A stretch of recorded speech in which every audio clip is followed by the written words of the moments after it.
pulang kepada pihak surau saja. Alhamdulillah, pagi ini kita ada kuliah, kita dah mula kuliah kita, dan mudah-mudahan kuliah kita ni akan berterusan walaupun dalam suasana hari raya. Dan kebetulan pula di tempat kita, di setengah-setengah tempat ada orang mengadakan konduri walimatul urus, konduri perkahwinan. Jadi kalau kita dijemput, maka penulis jemputan itu kerana memenuhi jemputan itu adalah hak tuan rumah ke atas kita. Yang mana Nabi sebut dalam satu hadis, hakul muslimi alal muslimi khamsun. Hak seorang muslim atas seorang muslim lain itu ada 5. Radus salam, menjawab salam. Memberi salam, kita kena jawab salam. Wa iyadatul marid, dapat tahu saudara mara kita, jiran kita sakit, dan pergilah ziarah. Pergilah ziarah. Wa iyadatul marid, wa itba'ul janais. Kita mengiringi jenazah ke perkuburan. Itu hak di atas kita. Kebanyakan orang pergi ziarah di rumah saja. Pergi ziarah rumah, sembahyang jenazah di rumah, di surau, di masjid, lepas tu balik. Tak ramai pun yang menghantar ke perkuburan. Yang ramai saudara mara semati saja. Kadang-kadang jiran pun tak pergi hantar, kerana itu hak dia, hak semati atas kita. Dia semati dah tak boleh nak tegur kita lah. Dia dah masuk, dia dah terbujur dah. Hak itu akan dituntut oleh semati nanti di padang masyarakat. Kita pergilah kita. Jadi itu hak dia kita. Wa ijabatu da'wah, memenuhi jemputan. Orang jemput kita datang. Macam jemput saya untuk kuliah pagi ni, saya beritahu ahlan wa sahlan, tak ada masalah. Itu cerita dia. Kemudian wa tashmitul atish, dan mendoakan orang yang bersin. Alhamdulillah, kita doakan dia, yarhamkallah, Allah Ta'ala memberi rahmat kepada kamu. Orang yang bersin tu jawab dalam dia, yahdina wa yahdina wa yahdikumullah wa yuslih balakum. Semoga Allah Ta'ala menjadikan kita, tuan dan saya, dalam agama Allah, dan dia memperbaikkan, memberi kebaikan kepada tuan, kerana tuan yang mendoakan saya. Itu hak. Itu cerita dia tuan sebagai mukadimah pada pagi. Baik, kita teruskan dengan pengajian kita, kitab Syarahul Ummatil Muhammadiyah siri 1, muka surat 50, bab kelebihan solat perkara 11.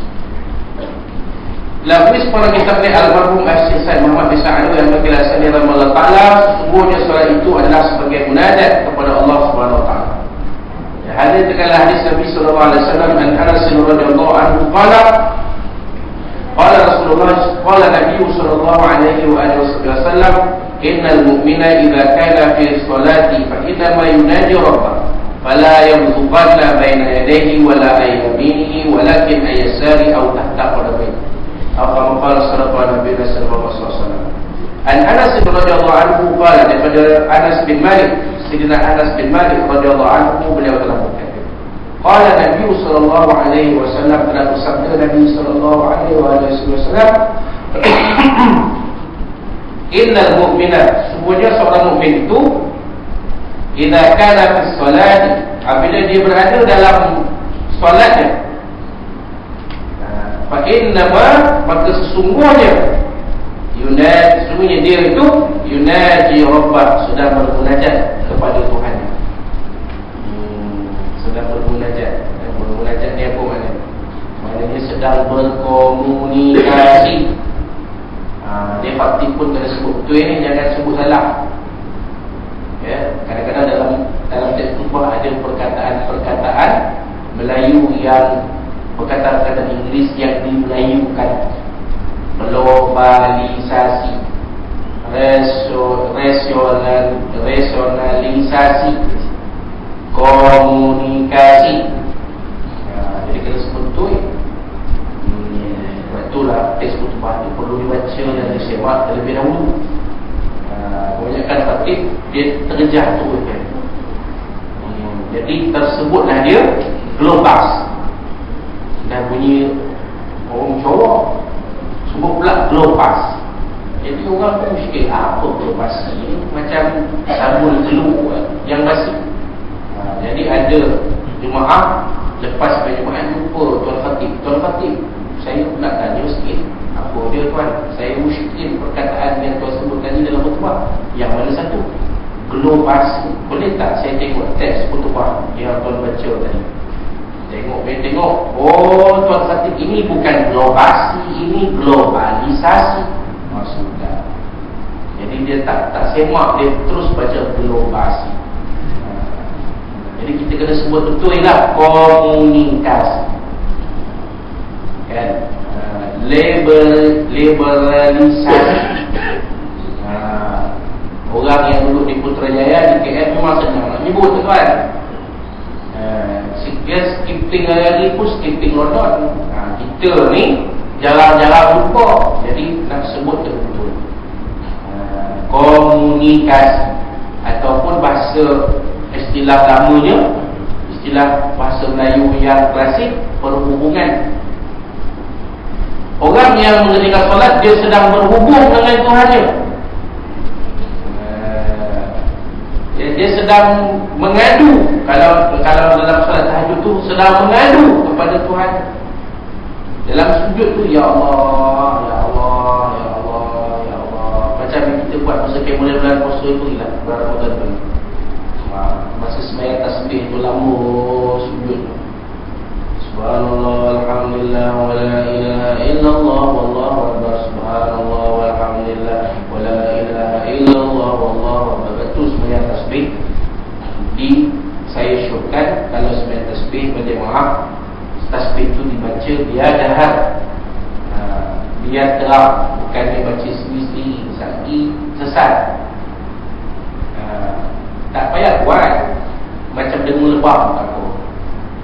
Subhanallah, alhamdulillah, wa la ilaha illallah, wallahu akbar. Subhanallah, walhamdulillah, wa la ilaha illallah, wallahu akbar. Dia 5 kali dan 10 tasbih. Cukuplah untuk semua rukun solat kecuali selepas sebelum suratul Fatihah.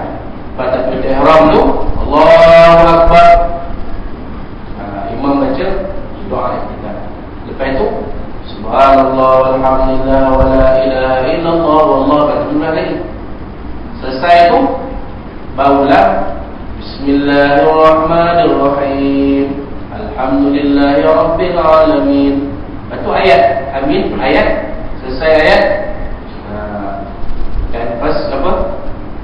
Wa amma bi ni'mati rabbika fahaddith. Subhanallah, walhamdulillah, wa la ilaha illallah, wallahu akbar. Biar terang. Tu kalau saya bimbing solat tasbih itu dah lewat. Kan? Jadi tengah sujud tu kita baru munajat tu. Ya Allah, terus sujud sebab Nabi kata paling dekat aqrabu ma yakunu al-'abdu bi rabbih azza wa jalla wa huwa sajid. Paling dekat seorang hamba itu dengan Tuhan dia ketika dia sedang sujud. Bermunajat kita kepada Allah, ya Allah, tolonglah ya Allah. Macam-macam. Kita tengah solat sedang bermunajat kepada Allah. Sedang duduk bersujud tu pun kita bermunajat kepada Allah. Wajibni warhamni warfa'ni wajburni warzuqni wahdini wa'afini wa'afini. Itu semua doa. Kan? Kita lepas takbir ihram sebelum baca Fatihah kita baca doa qunut inna salati wa nusuki wa mahyaya wa mamati lillahi rabbil alamin. Kita mengaku janjikan diri kita di hadapan Allah Taala, sesungguhnya salatku, ibadahku, hidupku, matiku untukmu ya Allah. Itu pun aja. Sebab tu Nabi kata idza kana fil salati inna ma yunaji rabbah. Sesungguhnya seorang hamba itu ketika dia sedang solat, dia sebenarnya sedang berkomunikasi, sedang berhubung dengan Tuhan. Itu maksud munajat tadi. Kita doa tadi, Allahumma hdina fi man hadait, wa afina fi man afait, wa tawallana fi man tawallait, wa barik lana fi ma atait, wa qina bi rahmatika syarra ma qadait. Itu doa dan munajat doa. Kalau ada tambah lagi dengan kunut nazilah, Allahumma inna apa ni, kita sedang bermunajat dengan Allah, kita bacalah kunut nazilah. bandit syarwa farijamau syatit kamadahu ya Allah. Kau hancurkan kekuatan mereka ya Allah. Kau cerai-beraikan kesatuan mereka ya Allah. Kau huru-harakan kedudukan mereka ya Allah. Kau lemahkanlah pendirian mereka ya Allah. Minta Allah Ta'ala turunkan tentera-tenteranya untuk menghapuskan manusia yang zalim kepada hamba-hamba-Mu ya Allah. Itu doa. Kan? Munajat tu. Qunut nazilah. Semalam macam ni betul lah. Rakaat kedua tu terus qunut nazilah.